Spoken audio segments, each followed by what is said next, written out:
Wait, No, sing some metal. Can you death metal?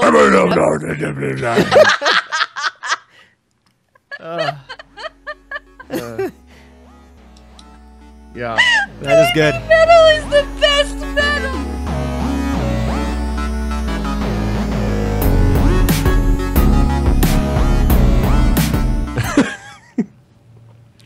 I drooled all over it. I'm an adult. So this is a bit of a Hang up start. the call. This is the clip show. It's finally happening. Is that what's going on? Yeah, we made it 4 whole episodes before the 5th one. Camera ever. Ladies and gentlemen, welcome to the 5th episode of I almost called it the Hobo podcast. Not far off. It's not far off. Please do that. Oh my God! I'm going to cam with you from a cardboard box next week, and it's gonna be the best. This is all I own. This is actually all green screen. We're not even recording. We're just like hanging out in an alley, talking into like empty cups, just like Progresso cans. I wanted to address the whole pigeon issue. Really All right. Goddamn nuisance around here. The 5th episode of the HomeRow podcast, first episode of the Hobo podcast. I am joined, as always, as is tradition, by Zero Doxy. Hello. And Quiglin. How's it going? As you can tell, we're trying out some new things here. We're going to do the cam show. Okay. My mind went to a weird place there, so we're just going to leave it and just move right past it. So anyway, this week was a very slow week. We're going to try and get through a couple of news things, but realistically, we're going to talk about games we want to play coming up, and we're going to chime in on our thoughts on permanence in games, which I'm looking forward to. So, first... We really chose, like, the best time ever to start a podcast. Yeah, like the slowest. Couldn't start in June. Couldn't start in the fall. Nope.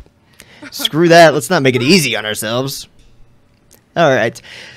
Well, the first thing I wrote down was Destiny's House of Wolves did get revealed with what I thought was a kind of cool trailer. It showcased the Queen and the Awoken, basically took in this other race of the Fallen who's actually an enemy in the game, and they turn on the Queen. It's a really cool cinematic. Like, Bungie, I think, does probably some of the best storytelling via cinematic that I've ever seen. But for a game that really lost me after the first DLC, I was surprisingly interested. Doxy, I have a feeling you're not a huge Destiny person.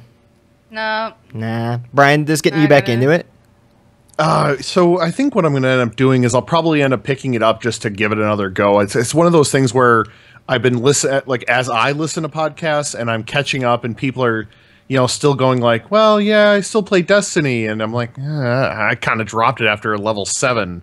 I think I'm going to try it again. I've kind of been getting that itch, and I did pay like $1 billion to get the digital edition with the 2 DLC packs. Now, does House of Wolves fall in that second DLC pack? Is that how that works? Okay, so yeah, maybe it's time to dip my feet back in and get back into playing Destiny. I mean, maybe it won't be as boring this time. Yeah, I think it'll be interesting to see, but I don't know. I'm cautiously optimistic, maybe more so cautiously pessimistic, because I think that it's not going to be that great, and I'm trying not to get my hopes up and trying not to get hyped, but that trailer was pretty cool. They're talking about adding there's no new raid, which I never did any of the raids. I never got 6 friends together. You can't matchmake, so that was like the dumbest design decision to me, that I couldn't jump in with strangers. I get the communication thing, but it just fell flat, like on its face for me. But there's talk that instead of a raid, they're going to do a wave-based horde mode, maybe. There's basically, Bungie hasn't said anything. They just said there's something replacing the raid. There is no raid. There's a few new strike missions, new multiplayer maps. But what Oh, sorry, go ahead. No. Just like they called it end game co-op content or something. I think it was they used some kind of strange terminology, I thought. Yeah, I think you're right on something about end game content, and it's but there's no details. So a new cooperative end game activity, like a activity. What it seems to me like a strange word to use to describe something you're going to do in a game. Yeah, and especially, I think Bungie has a little bit of work to do to get players back into that game, because they still according to leaks from earlier in the year, are doing this Comet release, which is like a big expansion, like a true expansion pack. But that first goddamn DLC that they did, I don't know if you played it, Brian, but I got so pissed off by the end of it. Why is that? Because it was more of the same, like the definition of more of the same. And the two buddies I had in my fire team were like still excited about it, but to the point that they were like trying to convince me that I should be excited about it. But I'm playing it, and it basically all it did was throw more enemies at you, and you went to the same locations you've been to before. Right. There were like maybe 3 or 4 new rooms, but there was like no. I didn't see any design changes or like anything that was like, wow, this is worth $20 to somebody. Or in my case, I bought the pack that had like 2 packs for 15 extra bucks, I think it was. Or no, it was like 35 bucks. 30, yeah, it was like 30 some dollars, wasn't it? Yeah, so I got kind of pissed at myself, pissed at Bungie. Like I played it, and then I think I put it down and maybe went back to it once or twice when there was nothing really else out. And was super disappointed. So to me, like, this is a big time to win people back. Right. But I don't know if they're going to do it. Like, I remain hopeful because I still have faith in Bungie. They still delivered, what, 4 or 5 great Halo games that I really enjoyed. But I'm also like, please. I mean, do you think that Bungie just was still like, well, are they trying to pull the Assassin's Creed where like the first one's just kind of meh and the second one's going to be the one to play, except no one's going to buy it because everyone got burned on the first one? Well, it's funny because there's still a shitload of people like that play Destiny, and they play it for the raids. It's just like not up my alley, and it was a super popular game that sold extremely well. So there's no doubt. And there was that talk of it being like a 10-year thing. So it's Destiny 2's coming, but like in what capacity is kind of going to be interesting because I've heard people wondering if it could be like just large expansions, which I don't think Activision's down for. And I think like my gut tells me that there was something that went on behind the scenes that just gutted that game, like story-wise, and that somebody from Activision came in and was like, whoa, what the fuck is all this? You guys need to cool it. Just make it a shooter. Give us Halo under the Call of Duty banner, and we'll be good to go. Ugh. So, I don't know. It's kind of disgusting, like when you think about some of the AAA shenanigans that you know go on behind closed doors. Oh, it's ridiculous. Oh, yeah, no, I think you're wrong. AAA games are the best.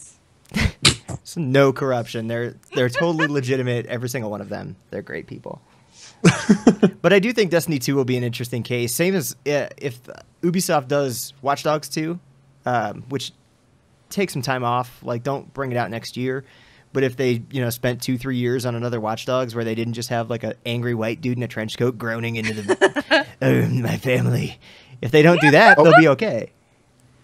Honestly, even if they did, if they brought it out next year, the first thing they need to do is eliminate the main character because he was not likable.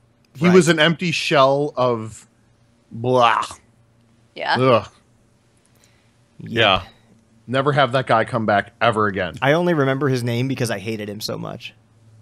I don't even remember his name. Aiden Pierce. Oh. The vigilante. Yeah, you had to say Aiden Pierce. The vigilante. Yeah. He had the Batman voice. He had like the Bale Batman voice. Really. Oh yeah, bad. no, it was totally the Bale voice. And then he just like walked around down like this. Yeah. Well, it's sort of like Superman. The minute you do this, no one can see you. Yeah. You're stealth. And it's a dude in a trench coat with a hat pulled down over his eyes. Right. There are just flaws in that logic. But I guess I really shouldn't probably judge video games on logic in general. There's every day they're like fantastical worlds. Yeah. Yeah. Now, I know we're rehashing a game that's like a year old at this point, but man, I'll tell you, as from a person from the Chicagoland area, like it feels like Chicago. Like I know there are parts that obviously look like it, like the Sears Tower, Willis Tower, whatever I'm supposed to call it now. It's the Sears Tower. It's bullshit. Yeah, you don't change that after like 20 years. Anyway, go on. So the Sears Tower looks like the Sears Tower, but other than that, when you like go into the neighborhoods, like that is what a Chicago neighborhood feels like. And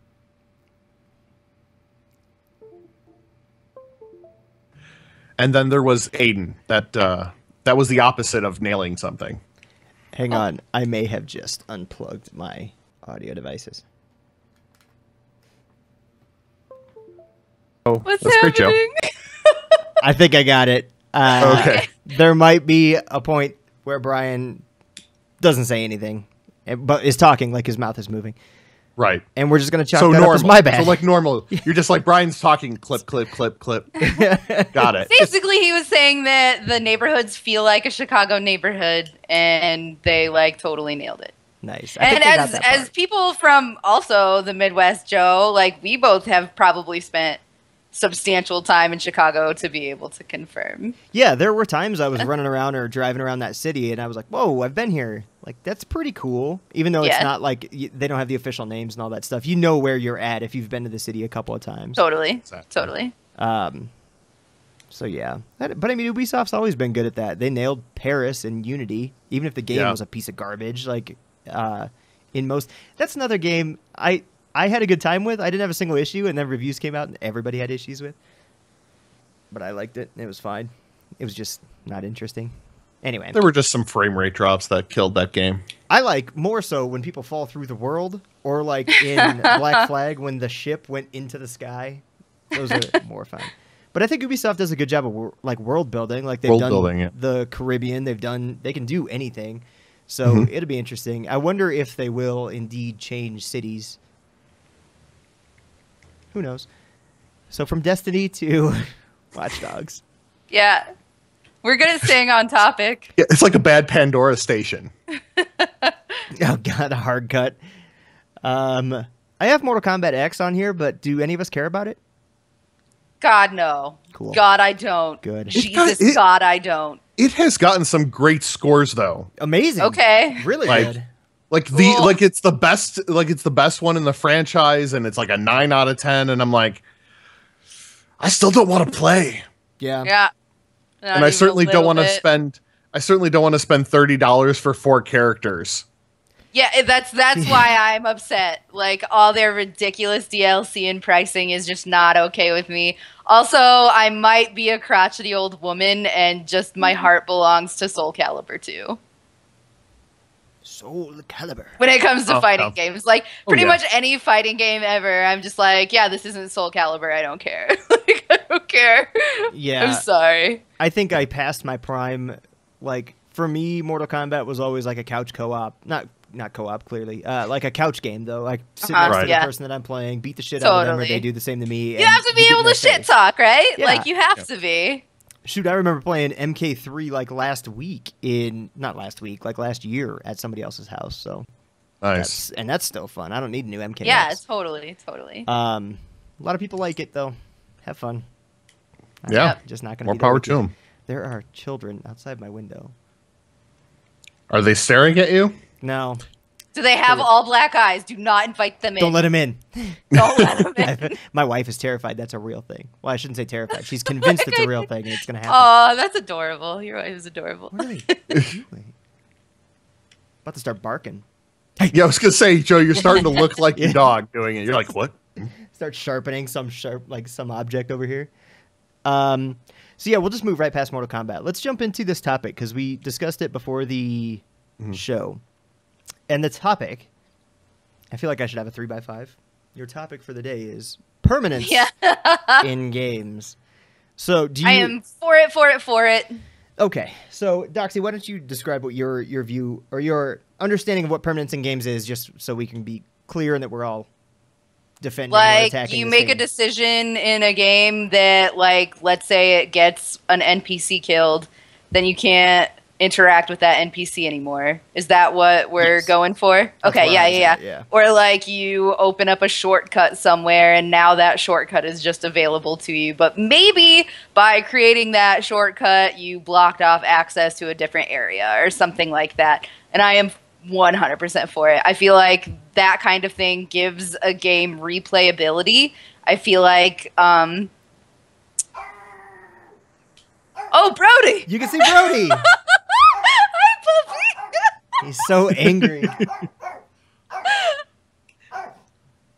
He's like, I'm gonna get those kids. Yeah, that's his looking window. That was really cute. But yeah, I think that really brings a whole lot to the table in terms of replayability and just interesting. events that can occur. I was listening. I was just pointing at him. No, it's okay. I wanted to, like, in case you couldn't hear me, I didn't want to. I closed the blinds. I swear. Like, I tried to take action. And it's these kids running around. That's what it is. Damn it. Yeah, see, damn kids. Off my lawn. I should go out there. Get off my lawn. Yeah, with your headphones on. Can you hear them? Oh, yeah. They're barking at my dog. Hey! Pop. Wow. He doesn't care. He'll just bark at me instead. You don't yell at me, Dad. I completely agree. We had discussed this briefly before. He's still going insane.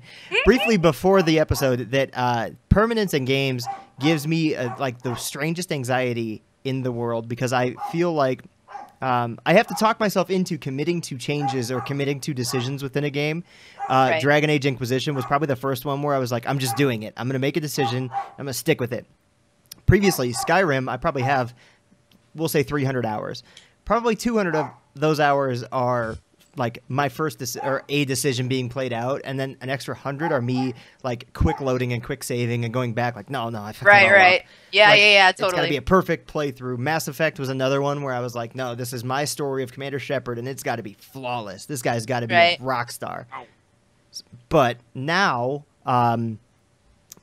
case in point is like Bloodborne. I knew that there were those choices. Like I could go to the sewer, or I could continue. And I heard about these before the game came out, like a few days when reviews were coming up. And just that there were these choices, and everybody kind of experiences Bloodborne in their own way. So I tried to limit it, but also listen to like the best practices of how to stick and move, and talking with you, Doxy, and a couple other friends. But it's one of the first games in a long time where I've like made a choice and really stuck with it without even quick saving right before, and just never looking back, basically. But yeah, it gives me a very straight. I like it. I really like it, and I think in some games it works. Telltale games are another one like that. So good. Oh, yeah. Jesus. I'm sorry. I just like had a little bit of an orgasm. I'm sorry. I'm sorry. It's completely understandable. It's completely understandable. But they are so good, but then at the same time, I still have this anxiety that at the end of the game, there's a story to be told and there's a finale to come to, and I think that that's similar for the most part, but I also have this weird anxiety about, like, do I let Duck live? Do I save the kid who can't help my goddamn situation one bit, but he's a child, or do I save the 18-year-old kid that might be able to lift something? Right. So if there's me in a zombie apocalypse, you better be bringing something to the table, because kids are dying. Yeah.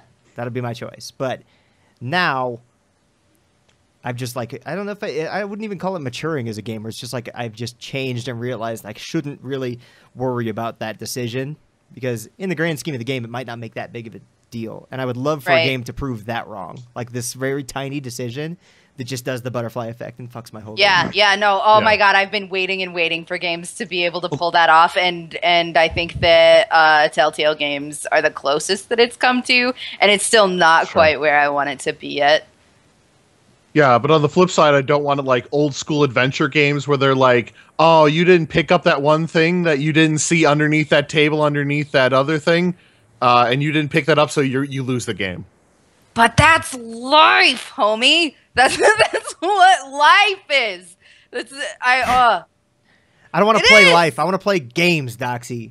Okay, that's fair. That's fair. Yeah, sometimes a little bit of both would be nice. No, but the one thing I like, if you ever play an MMO or even Destiny, we were just talking about it, and you're like, okay, I need to kill that guy. As soon as these 3 other guys kill that guy and be the champion, then I'll get to be the big guy, you know, killing the guy that they already killed, that I watched die a bunch of times.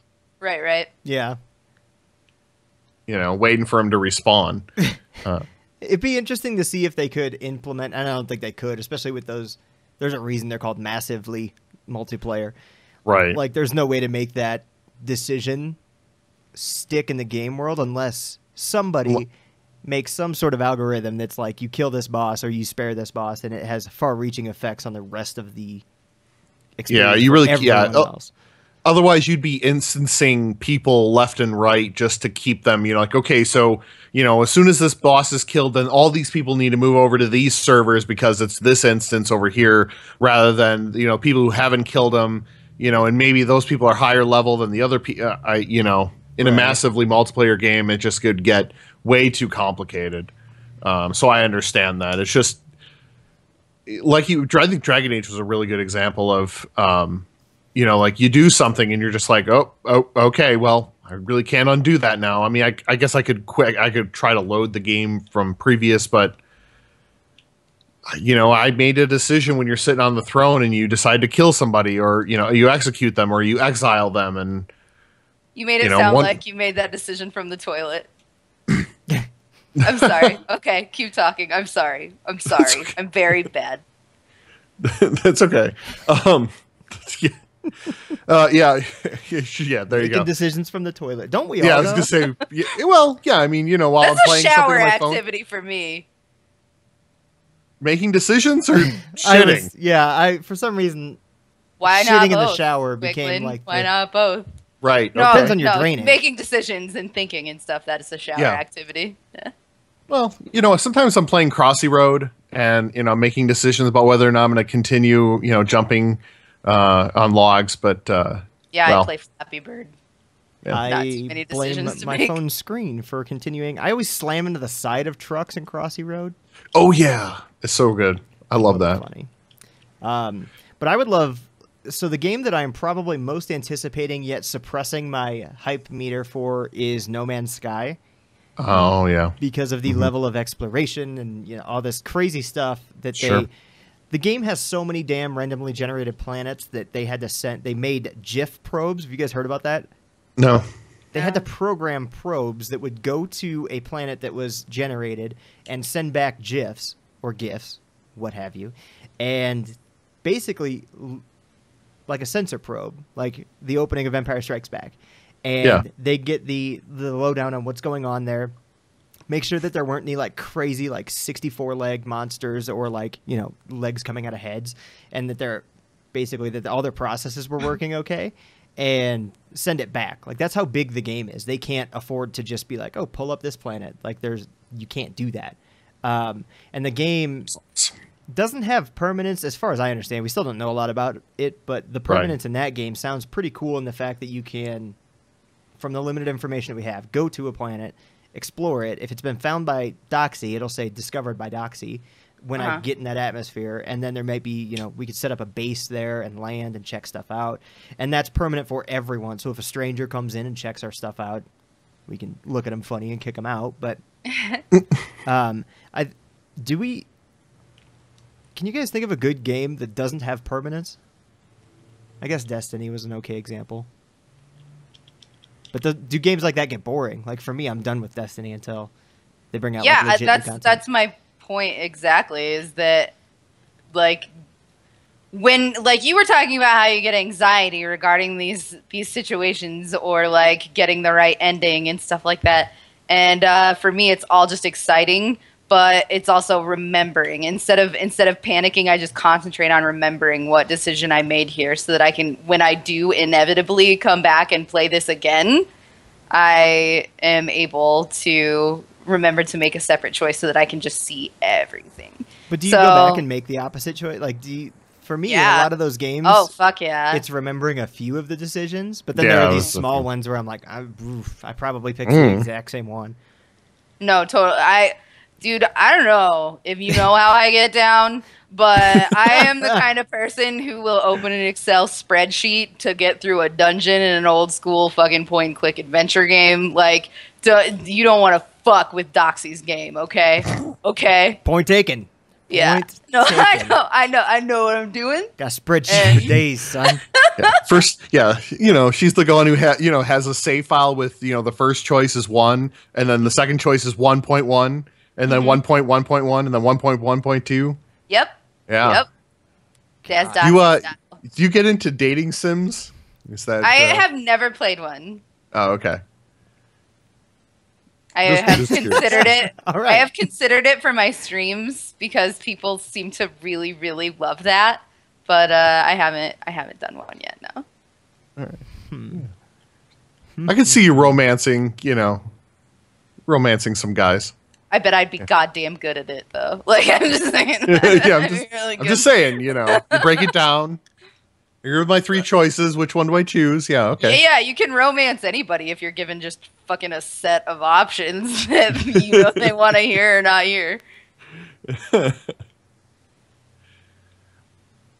yeah, I mean, I think permanence is honestly, I think it's probably the way of the future. Where God, I mean, it's really breaking down and having your own experience. So even though Joe is playing the same character as Doxy's playing, as I'm playing, we're playing them differently just because we're making different decisions, even though, essentially it's the same character.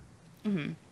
And to me, that's what I love most about games is having an experience and then discussing it. I mean, I think back to when we were doing our book club, Joe, and just having discussions about how each of us played Wolf Among Us and making the choices in each of those episodes. I think back on that as just some of my favorite times of just talking about games. That was pretty interesting. I remember ripping arms off. Yeah. Ripping arms off. Good times. So I was just sitting here thinking of what games could use permanence. And my example, of course, being the AAA guy that I am, what I'd really like to see, and I think that Treyarch has the capability to do it, would be to bring a permanence to a Call of Duty game and choice that's actually meaningful. Because imagine a shooter with a decent campaign that runs, I won't go into the debate of a 6-hour campaign versus a 15-hour campaign in a Call of Duty game. Uh-huh. But I think it's some exciting territory to be able to make the wrong choice and let somebody get away that then becomes, oh my God, the Nemesis System. Yeah. God, Nemesis System. Doxy, did so you play good. Shadow of Mordor?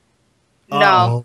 Kinda. I started playing it, but people didn't really like watching the streams. So I could see how that'd be a tough one to stream. Like that was a good one to. It's weird how a game makes you appreciate the system, like the underlying system and numbers that are at work, because I get what you mean now by Nemesis System, though. Now that you you kill somebody or die because of them. Yeah, you die because of them, and then you have to go back after them, but then they're more strong. My favorite was killing the same guy 3 times. And, like, he just had, like, metal plates. He had a bag over his head by the end of it because it was just meat. And there was, like, twine around him. I finally chopped his fucking head off, that piece of garbage. But it was legitimate, like, the best name for the system is the Nemesis System. Because I was like, that son of a bitch is still around. And I'd look on the map, and I'd go hunt just him. I did the exact same thing. I got one of them up to like level 13 just from failing to kill them so many times, and then finally got a lucky kill off on them, and it was like one of the best feelings. Pretty damn so good. That's a system. Especially when they taunt you and they're like, I'm just gonna kill you again. And you're like, son of a bitch, yeah, you will. Okay, fine, let's fight. Yeah, totally. But I got off base because that just popped into my head. But it would be a neat system to be implemented into Call of Duty or any other game. I could see probably more games than not would benefit from a system like that. But I think permanence in Call of Duty, for instance, or any shooter would be very interesting to see somebody be like, make a choice, let this guy live, and then he becomes a general of the faction, some splinter faction that's actually more dangerous than the enemy at the beginning of the game. And then all these new kind of emergent storylines start coming out just because you either did the right well, maybe there is no right choice. That's another thing with permanence. If you just have shitty choices, it's like, well, one person dies in front of a bunch of people, or a hostage dies, or 10,000 people in another city die, and now a lot of times in games you don't get to deal with the real consequences of that. It's just more of like, okay, now go get the bad guy. Yeah. Right. So could be interesting. I was just thinking, what if, like Battlefield Hardline, if the next one had the Nemesis system and you were like trying to go undercover into like a, like a drug or a mafia type situation, and you're trying to like take over, guys in the tree to get up to the big boss to take him down and collect evidence by turning people into CIs and having them help you solve cases. That would be incredible, if you ask me. The campaign is something that, like, Battlefield Hardline's a great example because the campaign didn't snag me right away. It's cool. There's parts I like, but I haven't touched the campaign since first couple days of it. Thinking about a Nemesis system makes me really, really yearn for, and I don't know if this is like crazy insensitive or what, but police versus gang members style game I think would be great with the Nemesis system. Yeah, and that's... I think that, like, we're kind of talking about the same idea. If Hardline could get it right, if Battlefield could get it right, or if there may be another series out there that I'm just not thinking of, but I can think of, like, APB was one. I know that had a lot of potential, and then shit the bed. But that could be amazing. Another good one would be like bringing back the Godfather license. Yeah, or Mafia. Awesome. Mafia 2. Mafia. Oh, Mafia 2. Mafia 3. That's a good one. But there's some really like ripe. It's crazy to think how many games there are and how many ideas haven't been done. Yeah. Right. Yeah. Totally. But permanence in games. Wild West MMO. That would be fun. Okay. A friend of mine brought that up, and I have to give him the credit. But I like he said it, and I'm like, "You're a fucking genius! Like, why hasn't that happened?" That would be legit too, because you could. Speaking of like implementing some sort of Nemesis system, it's easy to put in some sort of wanted system and throw an NPC in there randomly. Oh God, we should probably start making games. I'll start learning. I'll be right back. Yeah. We'll just wait. Quiglin, how's it going? Yeah, it's all good. Right, guys. Good. Can't wait till Joe comes back with the game so we can make millions. Having a bit of a crisis. Should be like.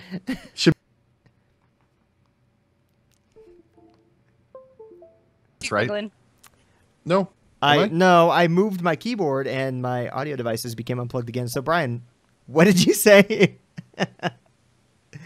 I was just saying that, you know, as soon as Joe gets back with his game, we'll you know, it should be 5-10 minutes, we'll make millions. I'm for it. Yeah, personally. Then we'll just podcast all day long. We'll just stream. Yeah, we'll just have a stream and it'll just be a room. We'll just come in and leave when we want. Totally. We could do HomeRow Live. I will fly to you and fucking do a fucking podcast every week. I wouldn't be against it. So anything else on permanence in games or any other examples? Just game devs, if you're listening, do it all the time. Yeah. The more choices, the better. The more you can make NPCs react to it, the better. Do it all the time. Yeah. She got real. She addressed the camera directly. I'm begging you, I'm please. Watching you. It makes your game infinitely replayable. The more choices there are, the more, oh God, just do it. Just fucking do it. Always. Please and thank you. I love you. Fucking do it always. I can't wait till we're playing a game sometime and there's no mention, but then at the end credits, fucking do it always. Zero Doxy. You were the inspiration for this game. Yeah. Hobo Podcast Episode 1. There's your box quote. Cool. So let's move on to... So when my USB hub, clearly it's time for a new one. When it unplugs, my Corsair mouse goes to like this super... I probably have this backwards. I'll say high setting for my mouse. But it moves like... I move the mouse like a shitload, and the mouse just goes... Yeah, that's low sensitivity. Yeah, pain in my ass is what it is. So Doxy, you were saying before the stream that there were a couple games that you hadn't played yet but wanted to get to. Yeah. Right? I'm about to start a series for YouTube on Besieged, I think. And I think that's going to be really fun. Have you two heard of Besieged? I have seen not a lot. I've seen a few, and every video I've watched has been at the very least entertaining.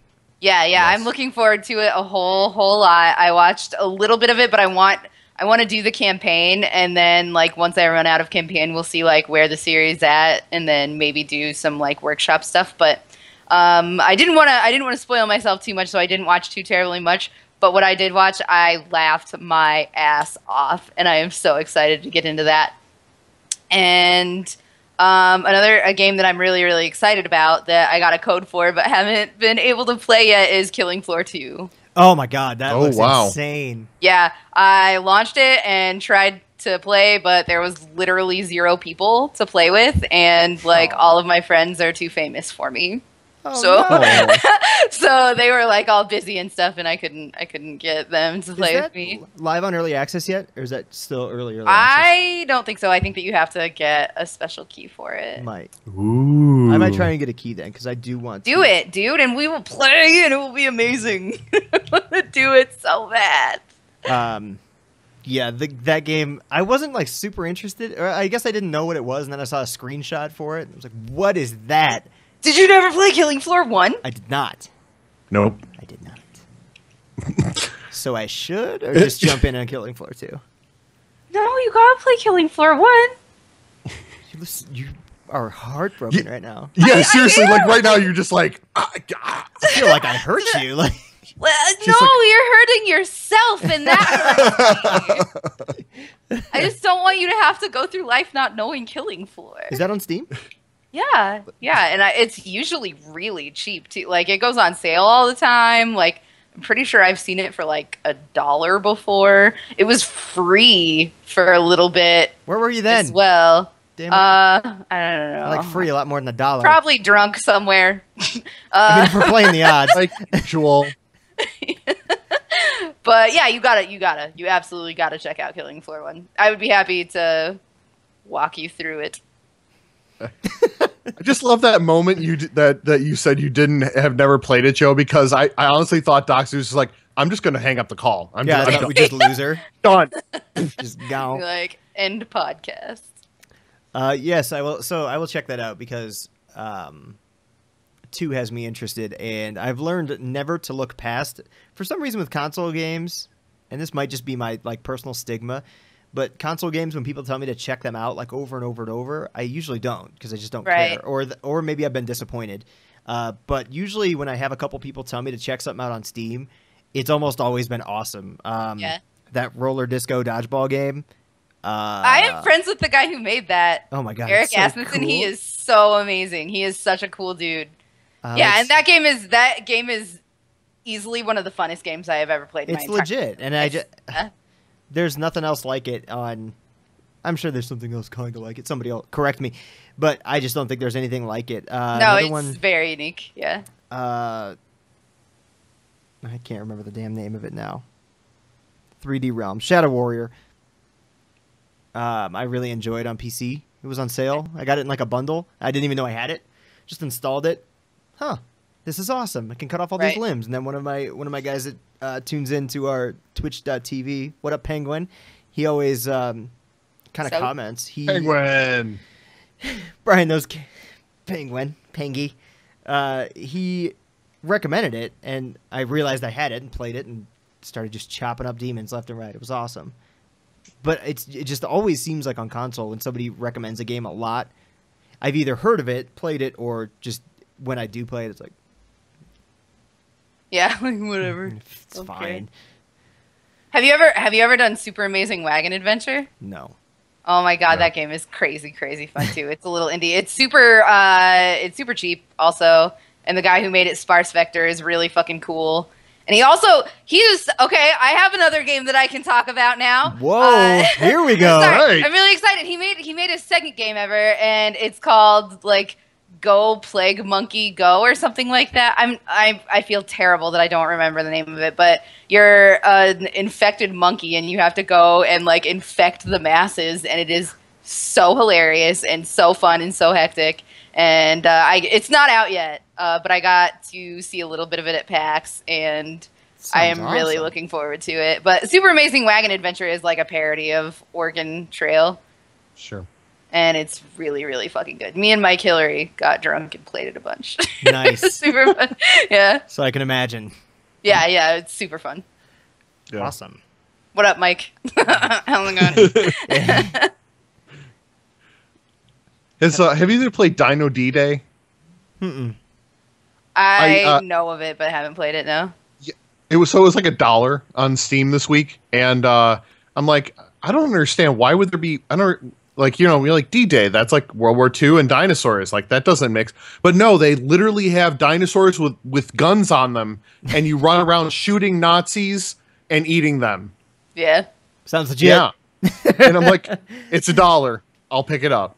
Totally. So go play that. That's the kind of shit that I do. That's the kind of shit that I do. I'm just like, all right, what's on special? And Nice. like, I pick things up and I find amazing games that way. So I keep thinking of other games that I want to get into, but alas, May 19th is way closer than I think it is. Yep. It is looming It is. So ever excited. closer. Oh, The Witcher. Anything else you're looking forward to, Doxy? God, so many things. All of them. Yeah, pretty much. Like, I can't think of anything offhand, but yeah. Like, there's a lot of really good indie games that are in early access that I play all the time, and I always feel terrible when I forget to mention them. But here I am forgetting to mention them, so I'm sorry. Suck on that. Suck on that. She's sorry, comma, suck on that. No, I love my indies, and they know it. They know it. Nice. Brian, you been playing anything? So I've been continuing my adventure in Dark Souls 2. I actually beat the first boss. That only took 10 or 12, 15 times. I thought you were going to say hours, and I was like, oh, honey. No. But there was a good solid hour of being frustrated, and Definitely. especially when there was one time where I was like, I got so excited, I saw the bar go down to like 1 hit left, and then I'm totally gonna do it, and then I decided And then you got greedy. Yeah, I got greedy. That's exactly Yeah. what happened. I got greedy, and then I got stepped on. But then I went and did it the next time after that. But it just the design for that guy, the last giant, that was just it was so great. Like just each individual limb and how he was built and created looked amazing. The fact that he pulls his arm off and then hits you and then beats you to death with it. It's Strangely fucking metal. feels. Yeah, it was Pretty metal. I was like, okay, I deserve that, but I'm going back. Yeah. So now that I've done that, I'm gonna continue in my adventure and go after. I guess the next one's called the Pursuer. I have not run into him yet, but going to Don't do the Pursuer yet. Don't do the Well, I have to. No. First, I have to level up and use up all my souls because I have a lot of souls right now. And you were talking about that anxiety you have, Joe. I have anxiety if I ever get like a large collection of souls. Every quarter, I'm like, okay. There's nothing there. All right, Just rolling out through corners. Yeah. Seriously, like I take 2 steps. I like look around. Like, okay, no one's coming after me. Okay. What's right, the there's biggest somebody on the ground. bloodstain you've lost? Yeah. How many? What? What's the biggest bloodstain that you've lost so far? I think it's it's been only like 3,500. But Okay, in the that's beginning not of the so game, bad. yeah. But I I'm like, why? Yeah, I know. When souls It's cost for- like 1,000, you're like, I could have so much more health right now. Like, I could have so much more health right now. But don't sweat 3,500. You'll be alright. All right. It's a coy way of I saying have like it's going to get worse. 16,000 right now, so I need to use them. Yeah, use those. Yeah. Yeah. I love Pretty soon our that's going Skype. to be not shit too, by the way. Right. But, considering I'm still level 14, Yeah.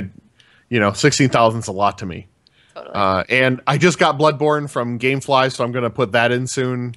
Nice. And then I've been playing this stupid mobile game. It's called Final Fantasy Record Keeper.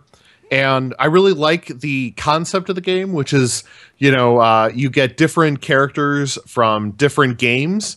And so normally Final Fantasy games have nothing to do with one another. Other than, they vaguely have something to do with a land that's falling apart and crystals and people who wear a lot of zippers on their jackets. Other than that, there's really nothing. There's nothing connecting the worlds. In this, you get different characters from different games, and you put them in your party, and you go through and play, key, situations that happen in some of the different games to, I don't know, there's something about paintings and making them clear and all this other garbage. But basically, it's just what it ends up devolving into is just this. It's not even good dungeon crawling. It's just this mediocre I play a couple of monsters, and then I defeat them, and then I move on to the next thing. It's not even. There's nothing interesting about it. There's nothing fun about it. I'm probably just going to stop playing it soon. I just wanted to mention it as like a game that it had originally been very excited about because I love the concept, the idea of it, and then actually playing it, and you're like, oh, this game sucks. That's too bad. Yeah, I love dungeon crawlers. Yeah. And I think it's actually made by DNA, the company that Nintendo just bought. Oh, good. Oh my. Yeah. So that that well. just. Yeah. So it's got that going for it. I was just trying to. There's nothing more frustrating than a good concept that just goes spoiled. Is executed super poorly. Yeah. Yeah. Yeah. It's just me. It's just so like it's like the blandest cake you've ever eaten. You're like, I want to like this because it's cake, but it doesn't taste like anything. Yeah. Good analogy. Good work. I like that. That's super rough. Man, and I love cake too. Yeah. Now all I want to do is play a dungeon crawler and eat some cake. So that's all I've been playing. I was thinking of a game concept where a dungeon crawler where the end result is you get cake. It's like Portal, only dungeony. True. So let's see. I've been playing. What about you, Joe? Well, so it's funny how and I don't know if this is the case for you, Brian, when you get like a review, but it kind of just comes up, and a lot of times like you just get asked like, "Hey, you want to review this?" More often than not, I'm just like, "Yeah, what the hell? Let's play it." Sure. So currently, I have two. One that I've been playing for the past couple days that I really can't comment too much on like my thoughts because I'm under an NDA for, but Dungeons 2, you guys heard of it? So there was an original Dungeons game which was kind of touted as being a new age dungeon keeper, Okay. and really kind of fell flat. The reviews were a little middling. It's by Calypso, the folks that do Tropico. Okay. Ooh, Tropico is good. Tropico's awesome. Yeah. I think it's published by them and then kind of designed by another studio called Realm Forge, who I am not really too familiar with. Okay. But Dungeons 2 is a lot more like Dungeon Keeper. It kind of takes the like best parts of Dungeon Keeper, and mashes it with this overworld concept of basically like an RTS, but you can only use the stuff that you've created in your dungeon. So like if I make a shitload of orcs and then send them up to the overworld, and then they all die, then I have to go back down to my dungeon and just like work on getting more of these orcs and stuff like that.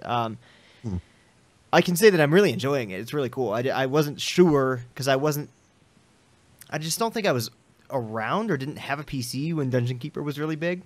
Or Dungeon Keeper 2. I believe there was also a Dungeon Keeper 2. Then there was Dungeon Keeper Mobile, which like just was terrible, like just microtransactions left and right. So I have don't such do a that. hard time with mobile games in any way, really. It seems like they're either like just terrible to meh, or they're fantastic, like Monument Valley, and a lot of the other, like there's a few. I want to play 80 Days really bad.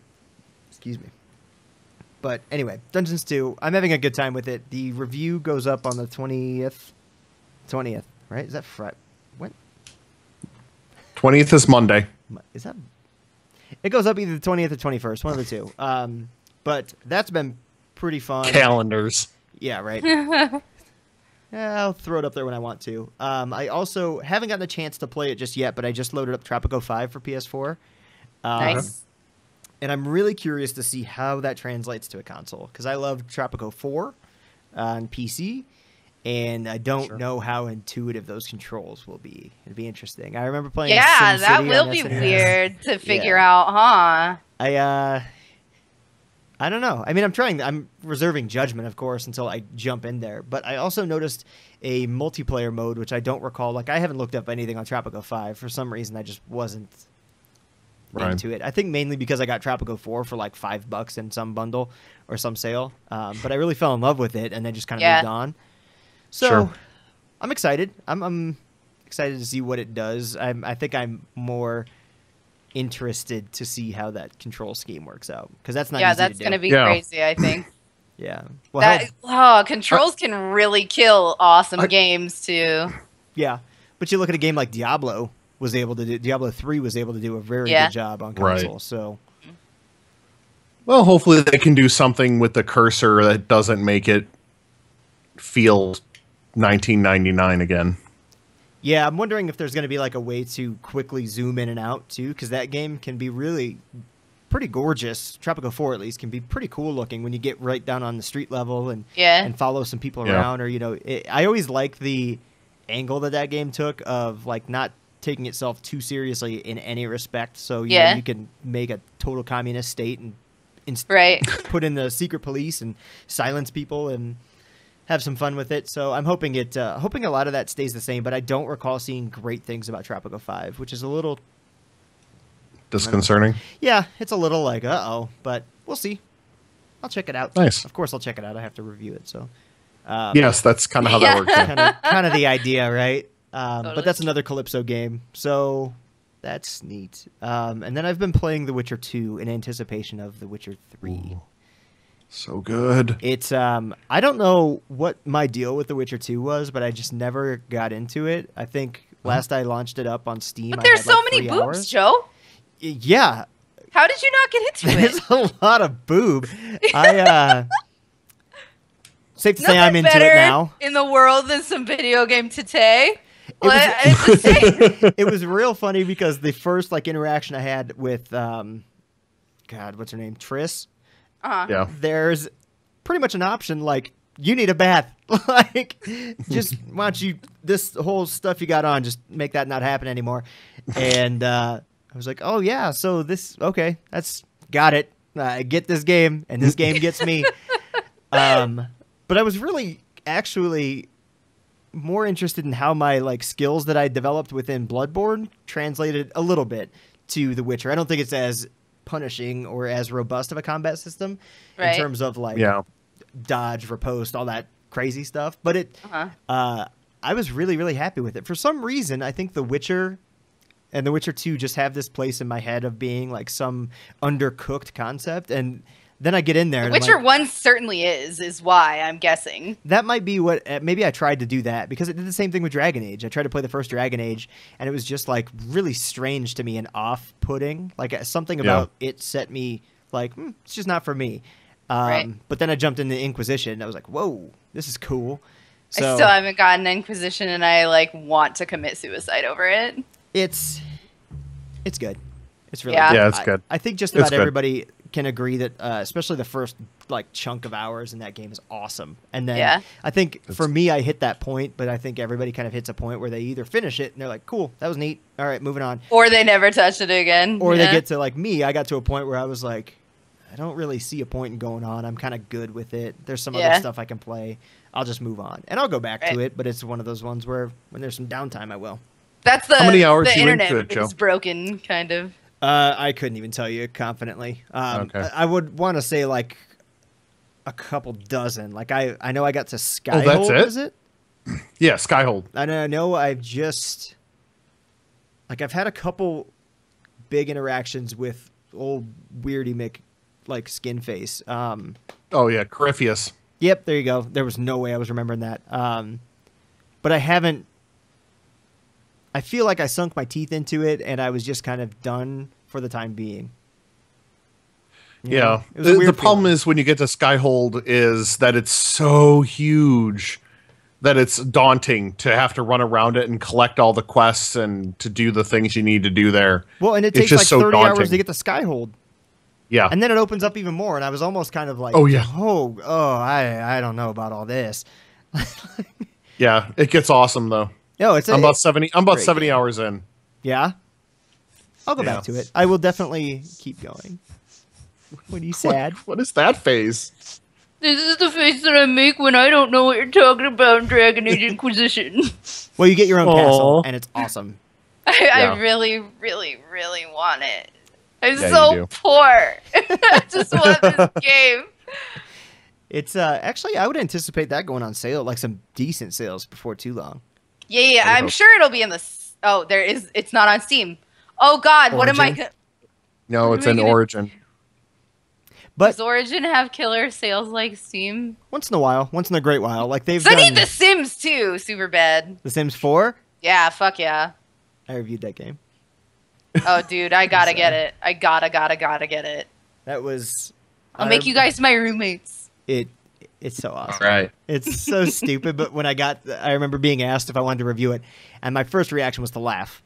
My second reaction was to go, yes. Most definitely, I will play that game for a lot of hours. Okay. I thought you were laughing like, why would I ever want to? No, I had embarrassing amounts of time in The Sims and Sims 2, like to the point where I remember looking up how to insert your own music onto your radio. So you like went into the game files and put your own MP3s in. You could turn on the rock station. It would play like 3 Days Grace, which was probably big back then. Oh, you nerd. Yeah, I was pretty good at The Sims. So you guys know. I don't want to brag or anything, but Rosebud semicolon. They changed it. It's now Motherload, just so you know. LODE. Nice. But yeah, semicolon. God, it's funny you bring that up. Can't believe you remember that. Of course I do. Actually, I can also bring this up. I just picked up. I don't want any of my personal information all over this. I don't think there is, but I got this. Nice. Titanfall? Really had a lot of fun with that. Good old Tittyfall. I hit the thing. We've been over this already today. I hit the thing. Were you saying something about titties? Yeah, it's all right. Don't even worry about it. Don't even worry about it. Say it again. I said it's today. We already covered this in this podcast. The reason I'm excited to go back to this is I played Titanfall when it came out on PC, actually, and it was awesome. Like, I had a lot of fun with it, but it felt lacking, and I was listening to Kind of Funny, and Alfredo Diaz said something about going back to Titanfall right now, like, is the game it should have been when it launched. Like, they just put out so much content, and they gave the Season Pass away for free on Xbox. Yep. Nice. And then this was a daily deal on BestBuy.com, and I think I got it for like $10 maybe. So now I've got Titanfall and all the content. So I'm gonna. Well, I think it's all the content. Who knows? It's probably it's still a good chunk of content. Right. And I know what to expect going in. Like, there's not going to be a great story, but there's really good action, some fun, crazy vertical gameplay. I really liked how level design is off the charts. Yeah. The controls, dude. Like, how good the controls feel in that game is something that. It's not something that usually stands out how good a game's controls are, because like what you're aiming for is for you to not notice the controls, right? But like there are just a few games that the controls are so fucking stellar good that you notice, and I can think of like the Dark Souls games and Titanfall. How it's fucking funny because amazing you really don't hear a lot about Titanfall anymore, which is too bad. Yeah. But Titanfall 2, from what I understand, will be multi-platform and all that fun stuff, and I'm sure it's coming because. I think it still did pretty well because it was the only game for Xbox One in March of 2014, I think. So I'm sure it made $1 kajillion. It'd be interesting to see the player base that's on there too. So I'll probably report back maybe next week, maybe the following week, and let you guys know my thoughts. Nice. Yeah, exciting. Nice. So yeah, next week should be a bigger show. I am just beyond excited for Star Wars Celebration starting today. I think it is right today, tomorrow, and Friday. Something like that. Yeah. Yeah. Star Wars nerd over here. I cannot wait to see Star Wars Battlefront. Like Battlefield Hardline, obviously I'm still playing it because it is my crack rock. I can't get away from it. And that marriage with Star Wars, I'm going to poop them. Like, I'm going to need new drawers. I just can't wait. Like, they showed a picture of a fucking stormtrooper, and I looked like every detail up. Like, oh my god, the battle scars look really cool. Like the grading. It's probably just concept art, but I was like, that looks awesome. They got me. This is a new side of you, Joe. I like it. Yeah, this is really, really pretty adorable. I mean, there was the Sims part, and now this. This has been a good episode. Yeah. You know, like an onion. You got to peel back those layers. You know. Yeah. Then you get to my core, which is the Sims and Star Wars, and that's it. Right. So yeah, you guys got anything else? Dude, I'm tapped. No. You know what? No. I'm proud of us. Damn it, we had no news, and we still made it about an hour. Yeah. Nice. Yeah. A little over an hour recording. We did A-okay. So, for the best podcast in podcasts. In ever. Hobos. The best podcast for hobos. And for all your hobo news. The best podcast in cardboard boxes and alleys. Yeah. Riding trains. Have you guys seen the commercial of the chicken, the free-range chicken? Yes. Best thing ever. What? I don't watch TV. Yeah. It's stupid. It's Geico, funny, though. Geico, Sonic, and Little Caesars have the best commercials. Anyway, you're welcome, Geico, Caesars, Little Caesars, and Sonic. If you'd like to sponsor the podcast, please let us know. Yeah, I should just start throwing bones out there. Oh, also, I Squares. want to send a shout out. Want to throw a shout out to Ricardo, who was one of the developers on Son of Nor. Thanks for commenting on the Shout Engine page. Oh, I didn't even Nice. see that. I'm so sorry. Yeah, me either. I haven't been checking. I feel really bad. I'll check I that just out. check my YouTube comments pretty much. Yeah, but yeah, thank you, Ricardo Valenzuela. Yeah, thank you, Ricardo. I appreciate you checking it out, man. So that'll do it. Yeah. And by the way, for those of you who are listening on like iTunes or Shout Engine, you can see our faces if you go to my YouTube channel. So you should probably do that. Yeah, I mean, we're not ugly. Oh, It's true. Well, all We're right. a handsome bunch. Okay. We're all right. I'll say that much. We are all right. Give us a solid 7. Okay, so for the HomeRow podcast, this has been episode 5. 5. We made it. We made it. We're finally there. Cinco. Clip show next week. All right, everybody. For the HomeRow and Hobo podcast, I am Joe McAllister for Doxy and Brian/Quiglin. Oh, no, wait. Slow up. Doxy, where can we find you? Oh, yeah. Twitter.com/0doxy, YouTube.com/0doxy, and what's the other one I haven't said? Twitch? .com/0doxy. All the .com/0doxy. Oh, .tv if it was Twitch.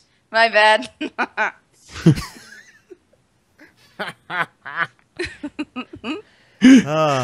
Brian, where you at? You remember Yeah. Boost Mobile? Where you at? Chirp, chirp. Go on. No.